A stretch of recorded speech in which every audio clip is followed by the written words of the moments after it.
My gut reactions to things can actually give me a lot of valuable info if I listen to them instead of either giving into them or shutting them down. Welcome back to the 50/50 Project, where every week I talk through an item on a list made up of one thing I've learned for each year I've lived. This week, we're going back to the body category for thing number 29.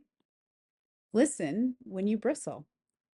So, this is in the body category because, for me anyway, bristling is something that really registers in my physical responses to a situation, maybe something that's irritating me or upsetting me.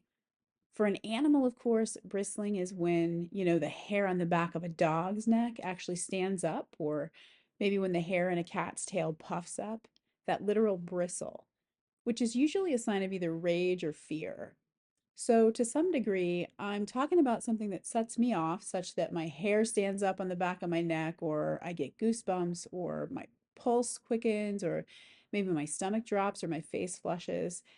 It's kind of a mad or sad or alarm that just cuts right through the body. But I suppose it could, for other people, just be a purely emotional register and something that they think more than they feel. More broadly, though, the kind of bristling I'm talking about really falls into about three categories for me personally. One of those types of bristling is the gut punch.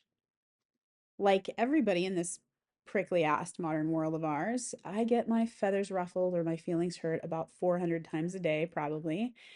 And it doesn't serve me to pay a ton of attention to all the little slings and arrows that come my way. And I think I'm inclined just by nature to ignore and suppress emotional and even like physio emotional responses to things rather than delving into them and figuring out why they're there. But I've also learned that when something really, really slugs me hard in the gut and it feels like a punch, it's important to register that. Some of us tend to minimize betrayal because it's painful and it can be humiliating. Some of us tend to brush off conflict and mistreatment because that takes time and effort to call it out and resolve it.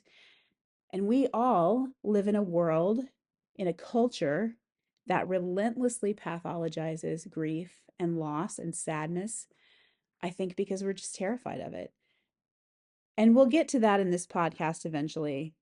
Grief and loss is where it all culminates for me at the end of this run of episodes. But for now, I think it's enough to say that when you really register a gut punch, it's good to take a moment shortly thereafter, take a look around, and really assess what hurt you and how serious it was and how it should be resolved. Because a gut punch is telling us something. It's telling us that, hey, this thing that just ambushed us, it's not nothing. It's something to be explored and respected and resolved so that it can be fixed or addressed instead of ignored and possibly allowed to just fester. Okay, so another form of bristling is, I think, the willies. It's just sort of that, twitchy, shaky, vertiginous, sweaty feeling when something I really do not want to deal with is suddenly coming right at me. This happens to me a lot, but it most recently happened to me just this morning when I keyed into my mailbox and I found a letter from my car insurance company. Not an advertisement, but an actual, multi-page letter in a standard sized envelope. And I was immediately just hit with this swoony feeling of, oh God, what fresh hell is this? And it was fine. It was just a privacy notice, totally routine, required no response from me whatsoever. But I do not like coping with technical, financial, businessy shit like car insurance.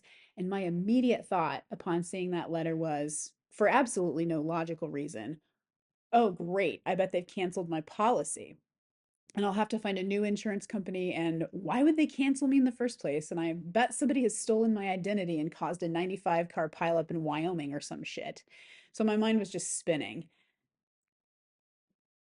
All of that kind of stuff terrifies me, and it makes me feel unequal to the task of problem solving in those arenas of life, insurance, finances, all of that stuff. So I've learned that when something sends me into a full case of the willies like that, and I'm spiraling out, it's a sign that I feel inept or outmatched in that area. And it might be time for me to seek some info so I don't feel as lost, or maybe look to make sure I'm doing what I can to follow best practices in that area. Sometimes this feeling's a little pre-warning that pings in the corners of my life where uncertainty is giving me anxiety, or maybe ineptitude is putting me at risk in some ways.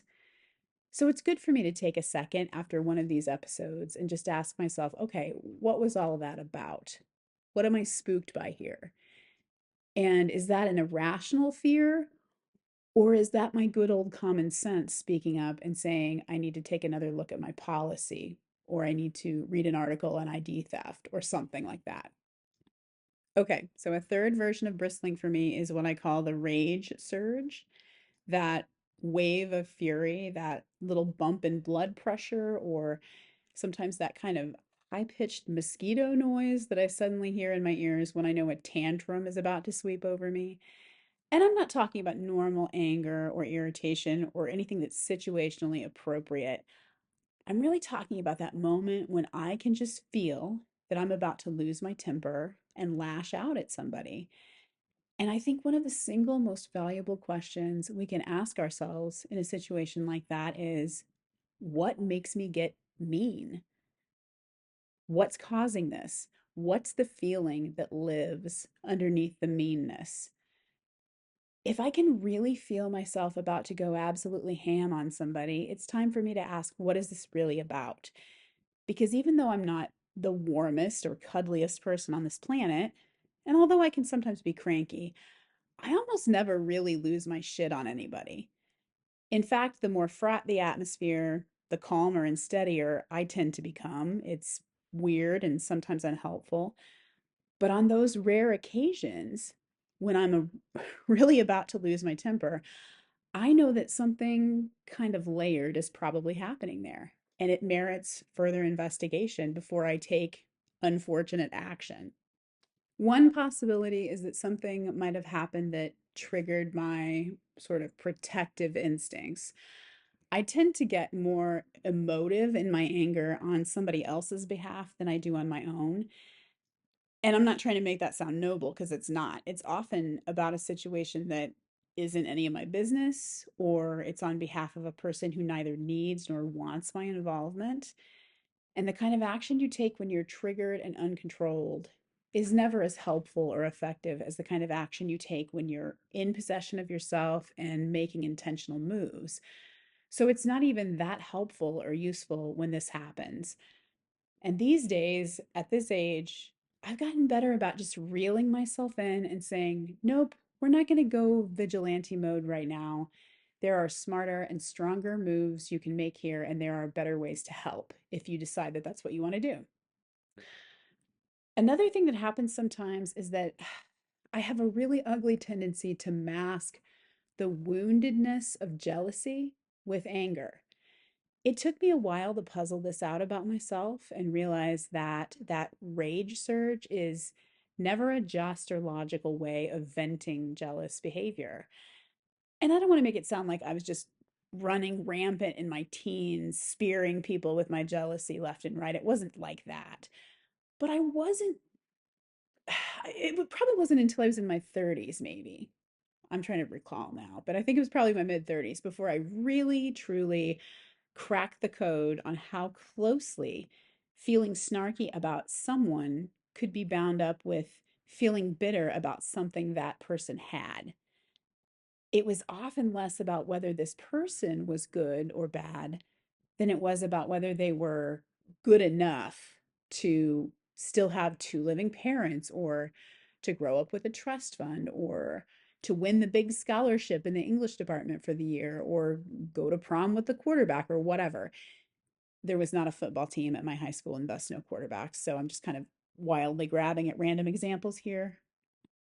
Anyway, I think it helps a lot if you can get really curious about the emotion of jealousy, because jealousy can tell you things about your own human heart that you can't see through other lenses. It can help me understand where I've been wounded. If, let's just say, academic recognition is a thing that sets me off and makes me jealous and makes me want to say something shitty about the girl who won the scholarship, Well, that's a path for me to follow. Am I feeling insecure about my own academic performance? If so, what can I constructively do to shore that up? Or do I feel like I've never been recognized sufficiently for my hard work? Is that a place where I'm wounded? Did I have a teacher say something shitty to me about my capacity to learn? Did one of my parents sneer at the C on my fourth grade report card? I don't know. These are, again, kind of random and somewhat silly examples, but what I'm saying is that jealousy can tell us where to look if we want to understand more about some of the patterns we run, about some of the things that we feel we lack, or some of the stuff that we really, really want.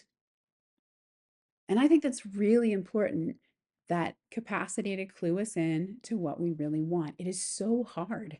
It is so surprisingly, bizarrely hard sometimes to look yourself in the mirror and say, this is what I want. This is what I want to work toward or go for. It can just be really confusing to figure out what we actually want out of life. So, jealousy, that green-eyed monster, can sometimes whisper truth to us that we have been trying not to hear sometimes, or not been able to tune into. For example, if a colleague of mine announces that she's taken a new job in a different industry, and I can feel that flare of bitterness and rage, instead of just feeling sad to say goodbye to her, well, what does that say about my satisfaction in my current position? Or if my best friend wins a pumpkin growing contest, and my first reaction is to fantasize about taking a croquet mallet to her prize winning specimen, this could be a subtle clue about something that's missing from my own life. And maybe I am missing international squash growing fame very specifically. Or maybe I'm missing time to garden. Or more likely, I'm missing something that's a little more generalized, maybe just the time to pursue something for myself that's beyond work. That little rage, jealousy spike is pointing me down a trail of reflection. And it's a good trail to follow sometimes, you know? And just generally, I worry that we spend too much time being pissed off and not enough time asking ourselves what we're really pissed off about, and sort of moving layer by layer through the triggers until we hit emotional bedrock. Because anger, jealousy, frustration, rage, those are cover emotions a lot of the time. It's what we feel comfortable giving vent to, but it's often not the source. So if you can follow that trail and look under those rocks, there's actually a lot of useful and often important and valid information tucked in there. Okay, finally, I just want to quickly mention the literal bristle, when the hairs on the back of your neck stand up and you have a fear or a flight instinct. Friends, your senses are always registering so much more than we know, so much more than we are consciously processing. So listen to that automatic warning system that we've all been born with. If your gut's telling you something, listen, heed those signals, pay attention to those signs. This and all kinds of bristling, including a lot of different versions of it that I didn't even think to cover today, are really just about being willing to take the signals that your brain and your body are sending seriously, about honoring what you know about yourself and whatever situation you find yourself in, and about digging down into them instead of just dismissing this embodied information because it's uncomfortable or inconvenient, or it feels somehow primitive or not rational. It's good information. Know thyself is what I'm saying, I guess. Me and the Delphic Oracle. That's what we're saying today. Okay, that's about enough for now. I hope this is a bristle-free day for you, but if it happens, lean into it. Thanks for spending some time with me today. I'll be back next week with thing number 30.